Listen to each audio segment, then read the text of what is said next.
Assalamualaikum warahmatullahi wabarakatuh. Sejarah kebudayaan Islam menjelaskan latar belakang terjadinya masa modern sejarah Islam. Latar belakang terjadinya masa modern dalam Islam adanya pengaruh bangsa Barat yang sudah mulai mempengaruhi keislaman di Timur. Adanya pengaruh Barat membawa dampak negatif dan juga positif.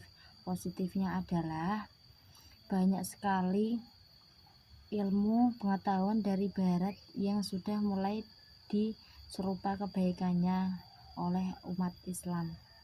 Umat Islam mengalami kesadaran bahwa tidak mau tertinggal dari zaman, tidak mau ketinggalan dari perkembangan yang ada, karena ilmu yang baik dari Barat berusaha dimanfaatkan oleh umat Islam sehingga dapat menjadikan masa modern dalam Islam. Sampai sekarang ini pengaruh Islam modern masih sangat terasa. Dibuktikannya dengan banyaknya tausiah online dan dai-dai dapat menjangkau lebih luas jamaahnya dengan ceramah di sosial media dan sebagainya. Kemudian mengidentifikasikan 5 mujadid Islam dan pemikirannya. 5 tokoh mujadid Islam dan pemikirannya.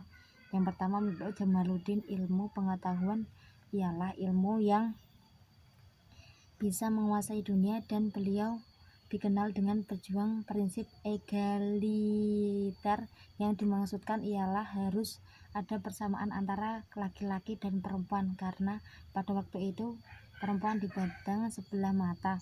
Menurut pula bahwasanya filsafat ialah ilmu yang sangat tinggi kedudukannya daripada ilmu yang lain. Kemudian tahtawi ialah mengenai tentang pendidikan, karena dengan ratanya pendidikan laki-laki dan perempuan baginya itu sangat berguna dan bermanfaat. Pembukuan dan pembaharuan untuk pembaharuan dalam Islam. Kemudian Muhammad Abduh mengenai pendidikan sangat strategis dan sistematis, ditujukan kepada Universitas Al-Azhar, yang mana kurikulumnya harus diubah karena ilmu pengetahuan yang umum itu sangat penting juga dan harus dipelajari dan dikuasai untuk menyampaikan bangsa-bangsa Barat dalam soal pemikiran. Kemudian Rashid Ridho, pemikirannya mengenai pendidikan ialah bahwasanya umat Islam dituntut untuk bisa menguasai ilmu pengetahuan umum juga, karena pada hakikatnya ilmu yang berasal dari Barat tidak bertentangan dengan hukum Islam. Rashid Ridho dalam sebuah lembaga mencampurkan kurikulum satu di lembaga tradisionalnya. Kemudian Qasim Amin, pemikirannya mengenai soal seorang wanita yang dianggap kedudukannya tidak dihargai. Berkat Qasim Amin, martabat dan harkat wanita sekarang sudah terangkat. Kemudian menunjukkan 5 karya yang terkait pada masa modern, yaitu adanya optik modern. Yang kedua, bidang kedokteran berhasil mengkodifikasi pemikiran kedokteran Yunani dan Arab. Kemudian ilmu matematika, aljabar, ditemukan 2 operasi utama kimia, yaitu kalnikasi dan redukasi kimia. Ia juga memperbaiki metode penguapan, sublimasi, peleburan, dan kristalisasi. Kemudian pendidikan agama Islam menjelaskan langkah-langkah perencanaan pembelajaran pendidikan agama Islam.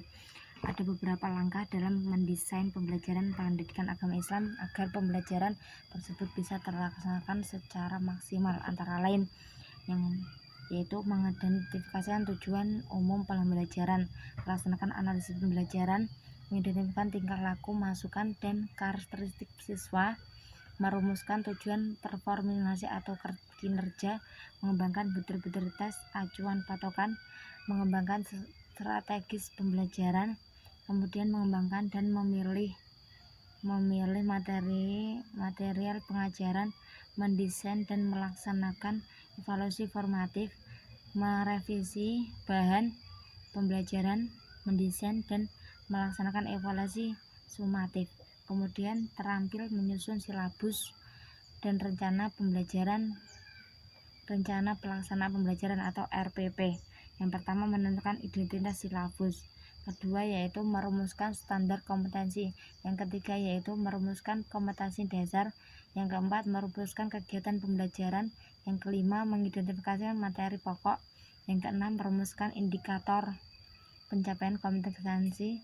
Yang ketujuh, menentukan penilaian, menentukan alokasi waktu. Yang kedelapan, menentukan alokasi waktu. Wassalamualaikum warahmatullahi wabarakatuh.